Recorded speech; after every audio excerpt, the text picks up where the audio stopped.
Hello' everyone, আশা কৰোঁ আপোনালোক সকলো ভালে আছে। আজি এটা বহুত হেল্ডি ৰেচিপি আপোনালোকক দেখাবলৈ ওলাইছোঁ। এইটো মৰ্ণিং ব্ৰেকফাষ্ট হয় আৰু এইটো ব্ৰেকফাষ্ট সৰুৰ পৰা ডাঙৰলৈ সকলোৱে খাব পাৰে। খাবলৈ বহুত টেষ্টি হয় আৰু ইয়াতে প্ৰ'টিন বহুত আছে।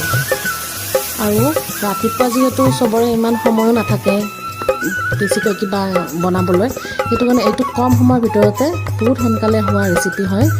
এইটো বাচ্চাক স্কুল যোৱাৰ আগত দিব পাৰে, সোনকালে হ'ব আৰু বাচ্চাই খায়ো ভাল পাব। মোৰ ছোৱালীজনী কিন্তু খাই বহুত বেছি ভাল পায়। তাইক যদি অ'টছ মই সদায়ে দিওঁ, সদায়ে খাব, কিন্তু তেনেকুৱা হয়। আৰু তাই বুলি নহয়, আমি গোটেইবোৰে এইটো খাওঁ। যোনদিনাখন এইটো বনাওঁ আমি ঘৰৰ গোটেইবোৰে খাওঁ। আৰু এইটো খাবলৈ সঁচা কৈছোঁ বহুত ভাল হয়। আৰু গুড় দিব, চেনি নিদিব। চেনি দিলে খাবলৈ ইমান ভাল নহয়, গুড় দিব বহুত ভাল হয় খাবলৈ।